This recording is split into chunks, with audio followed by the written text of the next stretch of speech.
nuyu du ñàkk nuñ koy defee saa su nekk ci kanam ñu daal di ñëw ci xibaar yi mu xam wala français buñ ci noppee daal di dalal docteur Souleymane Astou Diagne nga xam ne nag xam-xamam dafa màcc ci wàllu koom ñu waxtaanee rek réew mi fu ñu toll ndax gis nañ le ministre des finances daal di yëkki ay kaddu wax nag ne Sénégal taux de croissance bi mu doon xaar boo moyul dana gën a yées prévisions yi liñ ci jotoon def moo tax nag bëgg ko dalalee fii mu waxtaan ak ñun ci li nga xamante ne rek jàpp nañ ni buñ ci sukkandikoo suñu koom dina suqaliku du leneen nit loo xam ne dinañ ko waxtaanee ci partie bu njëkk bi mu di wàllu njàng mi ndax xam ngeen ni tamit tey la BFM bi door ci réew mi ñu daal di dalal Amadou Mokhtar Ndiaye nga xamante ne ni mooy directeur des examens et concours monsieur Ndiaye dalal jàmm ci plateau. merci beaucoup jërëjëf soxna Aram maa ngi leen di nuyu bu baax di leen sant ci tatagal bi.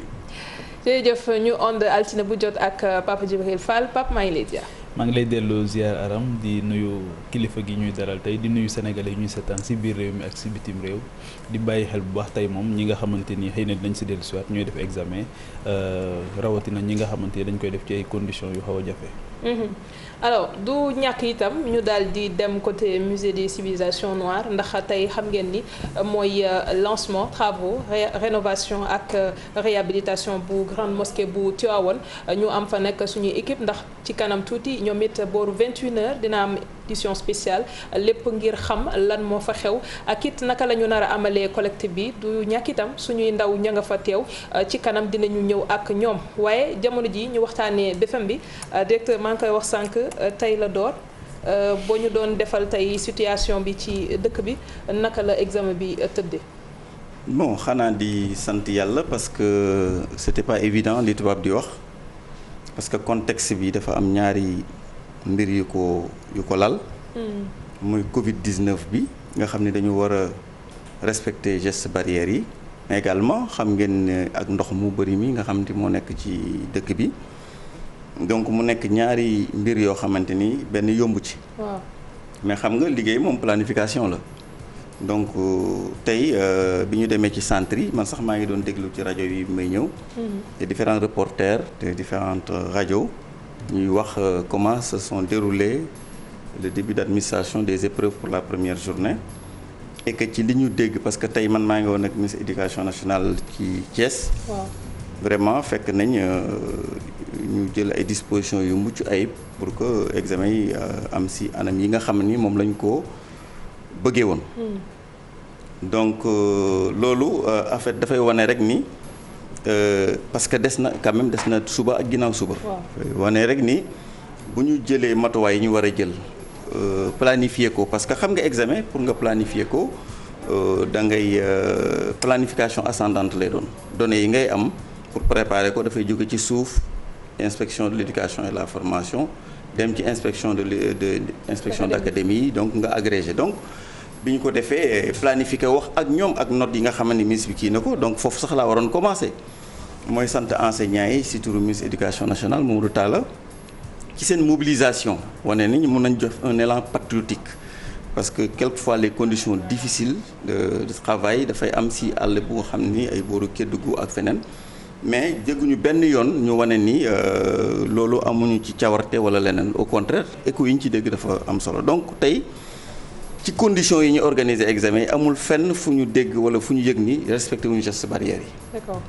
amul fenn foo xam ne dégg nañ fa aussi ni xale yi ñëwuñu parce que ndox mi moo leen téye fi may waxee nii yow am nañ taux 96,32% de présence maa ngi doon xool statistiques yi léegi zone yi ma gënoon ragal mooy ay Sédhiou. dem nañ ba 97% ak Ziguinchor. ñi ñëwul lan moo leen téye. non c'est 3%.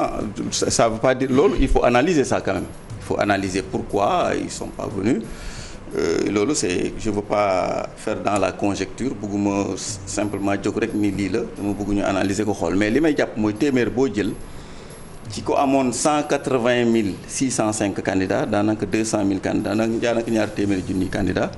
te li ci ëpp di jigéen parce que jigéen ñi ngi toll ci 98 898 candidates lañu ci ñoom représenté 54,62% presque.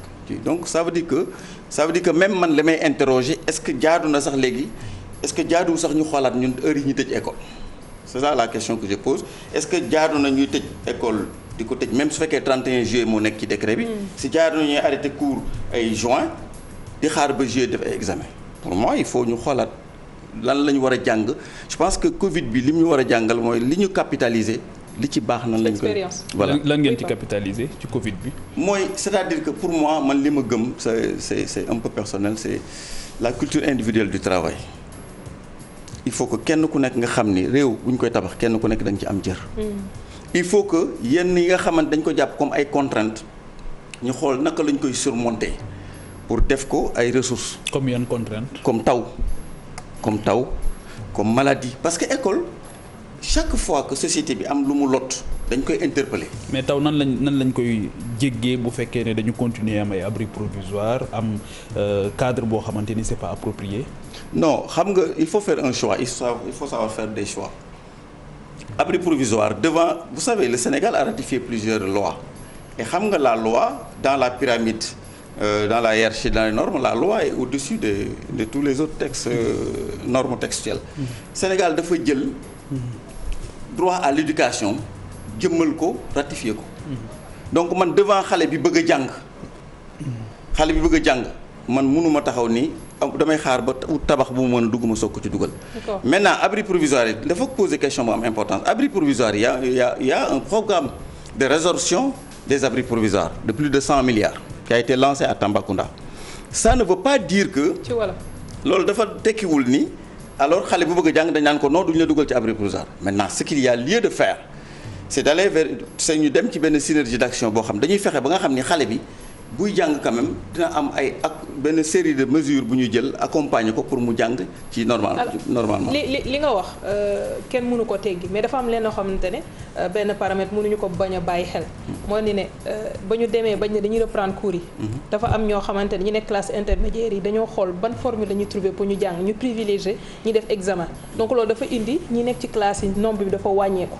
waaw tey est-ce que loolu dafay tekki ni bu ñu jógee ci lii it dañuy gën a bàyyi xel loolu pour fexe classe yi muy am effectif boo xamante ne ni dina permettre professeur bi di am interaction ak élèves yi ba compréhension bi di gën a facile. mais loolu laa wax léegi man bàyyiwuma dara dama ni aujourd'hui Covid bi daf ñu jàngal lu bëri même la relation pédagogique entre l'enseignant et l'élève et le savoir ce triptyque là pour man dañ ko war a interroger waat est-ce que aujourd'hui l'apprentissage dans l'autonomie c'est-à-dire que xale bi nan lañ koy pousser ba mu jàng ca ñu bàyyi ko ak xelam ak sagoom tuuti.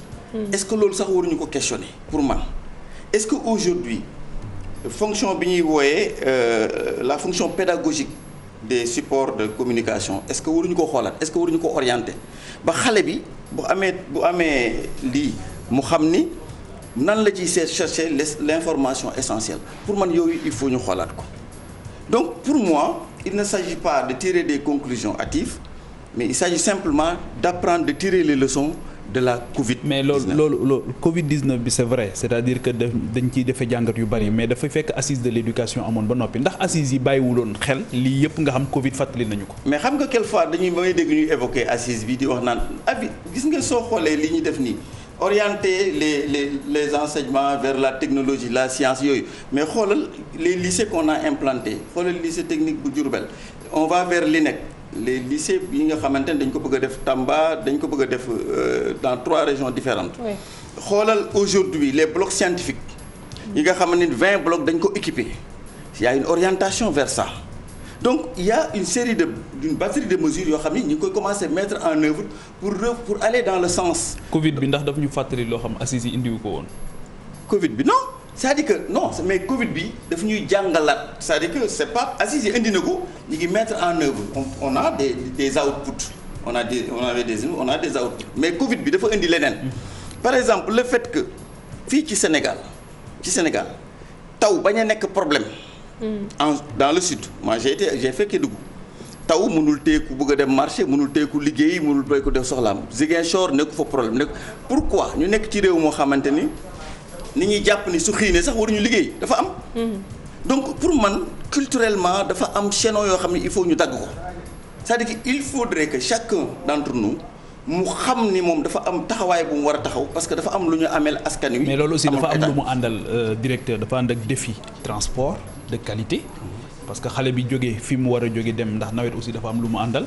te boo demee ci yenn zone yi wax nga ko léegi ñun ñëpp dañuy dem ci biir réew mi boo demee da ngay gis ne accès bi mën naa nekk difficulté accès bi boo ñëwee ci école ba tamit mën naa am difficulté question de sécurité mën naa am te nawet aussi dafa am lu mu àndal ay reptiles xeet yooyu yëpp dafa ànd est-ce que tamit c'est vrai mën nañu démystifier rapport boobu mais est-ce que amul mesure d'accompagnement yoo xamante ni moom la war a àndal loolu mooy bu njëkk bi beneen bi mooy le défi lié aussi à la fracture numérique parce que tey jii bari na ci foo xamante ni soo fa eggee pour nga jëfandikoo sa téléphone problème bu mag la donc est-ce que ñaar yooyu tamit ànd nañ c'est bien de demander aux enseignants de faire des efforts aux élèves de faire des efforts mais en tant qu'autorité aussi yan défi ngeen am par rapport vis-à-vis de ça. Non mais vous savez aujourd'hui il y a une bonne politique au niveau du ministère de l'Éducation nationale boo xam dafay def la cartographie des écoles ak aujourd'hui chaque élève aujourd'hui on peut le retracer, avoir ses notes. C'est-à-dire qu'aujourd'hui, nous avons installé, le ministère de l'Éducation nationale a mis en place donc une structure chargée de ces questions-là dont vous avez fait cas, le CIMEN, n'est-ce pas? Donc, qui travaille en parfaite synergie. ñu ngi liggéey ci loolu donc excusez-moi. avec des moyens dérisoires. non c'est-à-dire que aujourd'hui xam nga lan nga mënul wax non xam nga lan nga mënul wax non la question des moyens. Les moyens on n'a jamais vu Dieu faire descendre des conteneurs dans lesquels il met des moyens. Les moyens il faut être inventif et créatif. Les moyens ne doivent pas nous bloquer. Qui doit être inventif et créatif? Nous tous Sénégalais. Et les autorités. Il faut nous tous en premier chef. Je veux dire que niveau de responsabilité bi. Oui, non, c'est une question d'imputabilité. Mais xam nga booy wax xam nga Sénégal dama bëgg ñu bàyyi ni moyens daf ñuy bloquer. Partout où nous avons fait preuve de consensus, de minimum de consensus autour des questions d'ordre national yoo xam ne Sénégal yi la intérêt wane nañ àddina ni ñun mën nañ def di relever défi. Ce qui a été dit peut-être mën nañ ci waxaat ce qui a été dit par rapport au classement du Sénégal dans la gestion de la Covid. Mais loolu dafay wane rek ni il y a toujours un génie sénégalais un engagement boo xam suñ ko jëlee mën nañ ci. oui mais c'est des systèmes yoo xamante ni nga wax Pape na ci dellu si accessibilité bi nga xamante ne war nañ ko def ci école yi ak it fracture numérique bi naka la ñuy def. non ci loolu lay ñëw xam nga. yaa ngi sori di dem non dawuma ko de. non ceux qui me connaissent savent que du ma daw question. Ceddo laa du ma daw question. donc li ma bëggoon wax mooy accessibilité bu ñu koy wax Dakar moo tax nañ leen wax bi.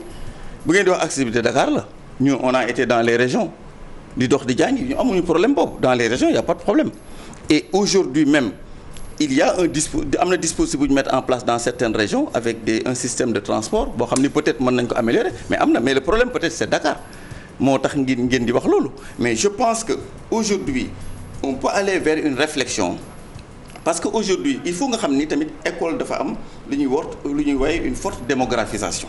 léegi élèves dañu gën a bëri et puis njàng mi nit ñi dañ ko gën a gëm ñu ngi gis léegi ay résultats politiques yoo xam ne 1981 lañ ko moon classé avec Diomsiène après Diomsiène sur la scolarisation des filles parce que boobu xale yi jëmaluñu woon seen jàng mais gis nga léegi jigéen ñi. même soo demee ci résultat est-ce que votre démocratisation xaw ma fu mu amee it.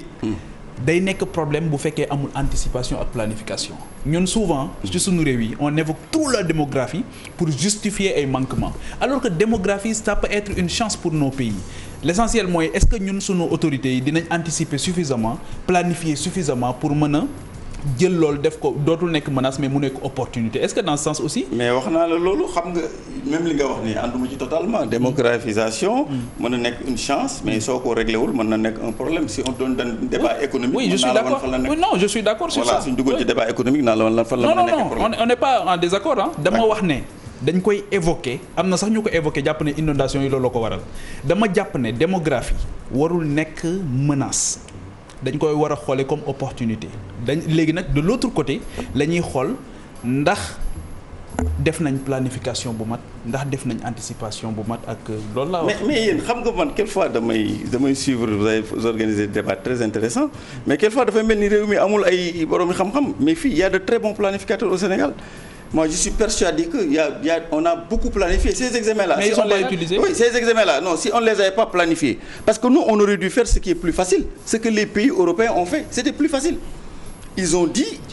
dañuy wax ni ñoom ko am moyenne li ñu jox la France dafa joxe baccalauréat joxe BFM dañ ko joxe am na ñoo xam ne ni dañoo obtenir ñoom xale yëpp dañuy passé Italie ñëpp a passé ak yeneen réew. système yi bokkul c'est des systèmes qui ont été réformés. qui ont été beaucoup été réformés. Non man j'ai été dans ces pays-là ils sont pas plus pointus que nous en matière de ba tey mais ba tey ñoo ngi dem di jàngi foofu ba tey ñoo ngi dem di jàngi waaw loolu beneen affaire la. nous sommes dans dañoo nekk ci globalisation. ñoom ñu jàng non defal ndànk non attends dañu nekk ci globalisation ak mondialisation l'université de Dakar mu ngi fii.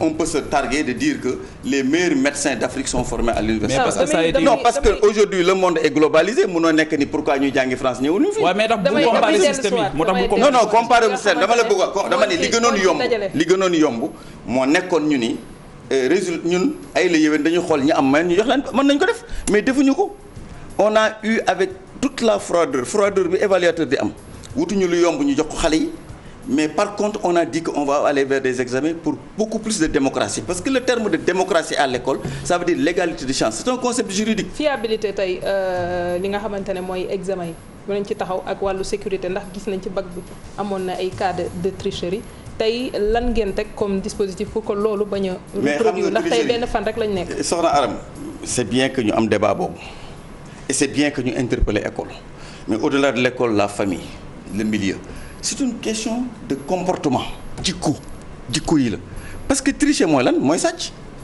xam nga ñun lan non fan lañ koy defee mais loolu mooy doomu sénégalais bi nan la ñuy tàggate nan lañ koy tàggate ci kër ga ci mbedd mi ba nga xamante ni même su wéetee ak loo xam ni waru ko def mu bañ ko def donc loolu mooy problème bi parce que ñun li ñu mën a def mooy fexe ba du am fuite du am fraude. mais ki nga xamante ni dafa nekk këram jóge këram jël ay kayam jël ay poojam bind ci wala mu jël toog mais loolu lan nga ci mën mun loo ci dara loolu jikko la bu yàqu. loolu nag école peut-être dañ ko ci interpeller pour ñu dellusiwaat ci parce que y a un délitement de la citoyenneté ci yooyu kii moo koy indi. te tey smartphone yi da ci am rôle boo xam ne ñu ngi ko si jouer parce que bu ma jëlee ba tey exemple bac bi dañuy partager seen fiche yooyu ngay wax si WhatsApp lañ ko defee donc téléphone encore une fois est-ce que loolu it nekkul yoon tey ñu interdire ko ci biir classe yi pour que bu ñuy def examen loolu. il y a des écoles qui l'interdisent yoo xam ne dañu ko tere Sénégal c'est que il faut ñu encadrer la liberté des gens gis nga examen bii ñu def décret. moo ko institué moo ko organisé décret 2018-1102 du 11 juin 2018 am arrêté d'application 16-408 du 17 juillet 2018 donc suñu liberté ci wàllu examen dañ ko encadré ni ñu ko encadré la ñu war a fexe ba nga xam ni comme notion de démocratie dafa feeñ ci suñuy texte démocratie signifiant que xale yëpp ñoo war a am même chance.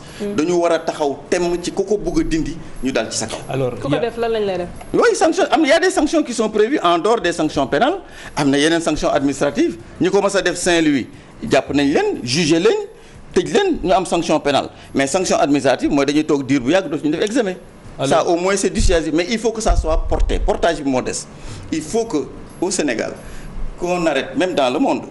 bu problème amee da ngay xool lan moo ci sa niveau de responsabilité état xool lan mooy niveau de responsable famille am xam lan mooy niveau de xale bi sax ci jàng dañ ko war a wax lan mooy niveau de responsabilité ci échec am ak ci réussite. alors Covid bi aussi wax nañ ne ci bac bi gis nañ ne ñu bëri ñu absenté c'est parce que dañu nekk ay terrain à risque dañu amee ay xeetu feebar yoo xamante ni xëy na jàpp nañ ne c'est trop risqué ngir ñu dem ci jongante bi ba ñooñu demuñu ñu prévoir leen ay sessions de remplacement est-ce que nemmeeku ngeen loolu ci.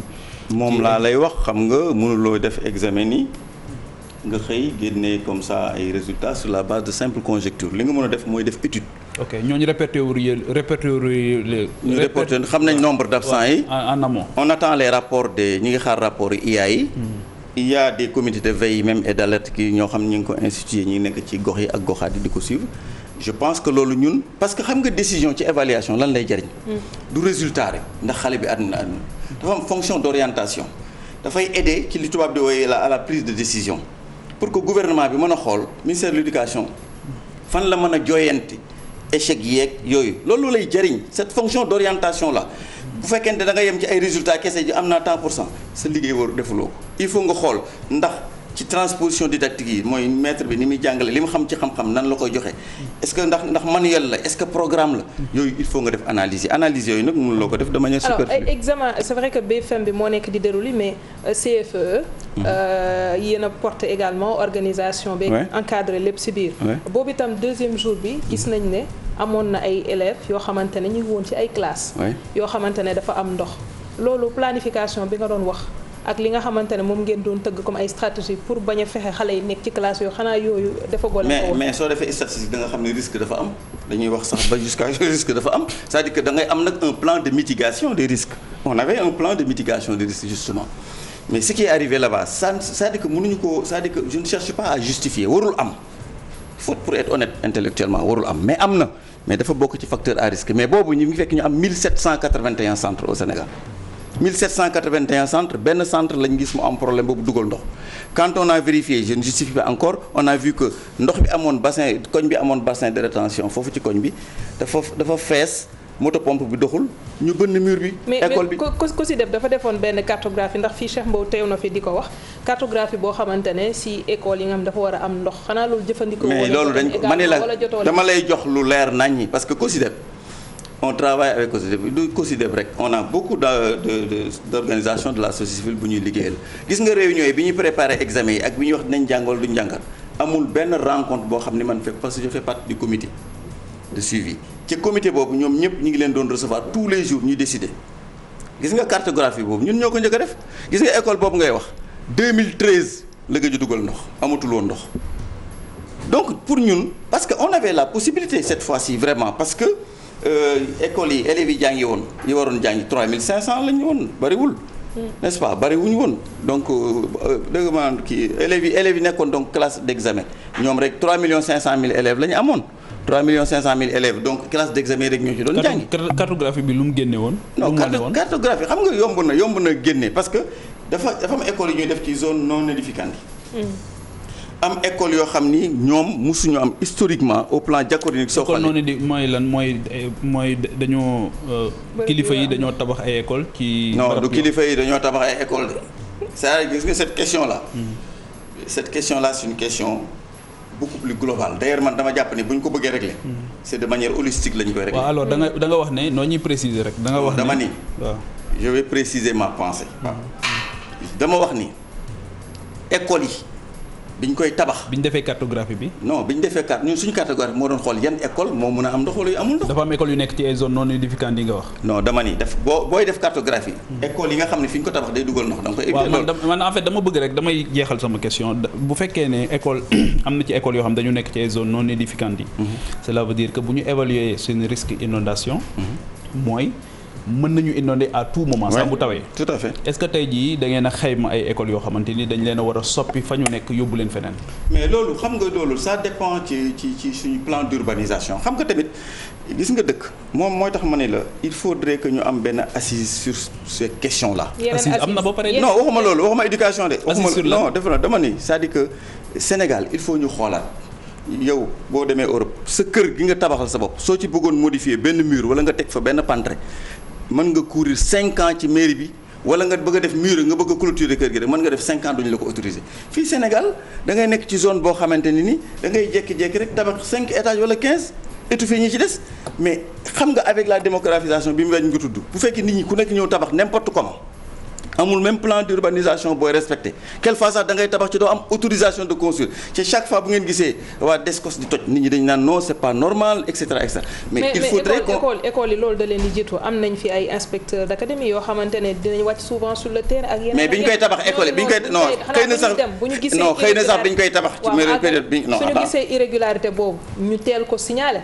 man foofu la chaque fois ci anticipation. non mais 1781 centres est-ce que mos nga gis lu amul probabilité de risque booy def projet da ngay dégager ay hypothèses à risque mais soo ko dégager pare scientifiquement tu as un plan de mitigation des risques. les xale yi nekk ci zone yi nga xamante yooyu noonu non aedificantes yi fan ngeen leen yónni yan centre. non mais xale yi dama la bëgg wax ni la 1781 centres yi ñu amoon benn centre moo ci dugal ndox boobu dis-moi dans quel pays nga mun a def un projet. ci amul ay hypothèses à risque yooyu dégagé si tu es dans un projet scientifique maintenant dama ni da ngay def ay plans de mitigation le président de la République a lancé un. école yi nekk ci ay zones non aedificantes yi dañ fay jóge wala. non mënuma la wax dañ fay jóge il faut trouver un système de canalisation wala suñu amee ay parce que tout le monde sait que Dakar si boppam dafa am problème parce que da ngay dégg ay quartiers yoo xamante ni nii ay Sénégal da ngay ñëw ay quartiers naan ay fàkk dëkk ay waxinaan ak dëkk da ngay gas gis ndox mais loolu.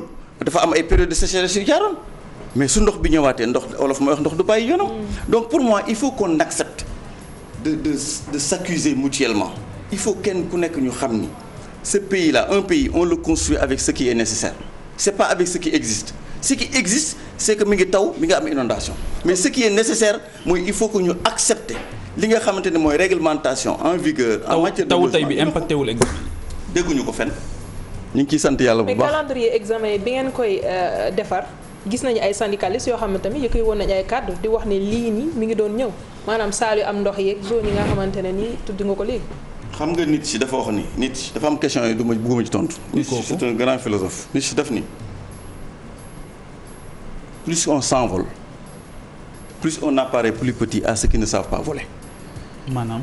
gis nga nit suy tabax di liggéey warul di gestu yenn gestu yi parce que la critique elle est très facile.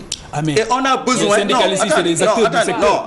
quels sont les syndicats non dites-moi dites-moi moi j'ai beaucoup de respect pour les syndicats parce que fi may toog ba léegi am naa carte syndicale defal ndànk rek bu ma kenn booleeg syndicats yi defal ndànk rek les syndicats yi xam nañ ma defal ndànk rek ban syndicat ngeen dégg objectivement bu taxaw critiquer ni jàngi bu mu am jàngi bu warul am bu kenn ubbi ñu ubbi ñu ne examen warul am ban syndicat ngeen ko dégg wax leen ma ko. alors amul wax leen ma ko ban syndicat boo représentatif ngeen ko dégg. dinañ ñëwaat si yow si kanam monsieur le directeur dañuy dem seetaan publicité.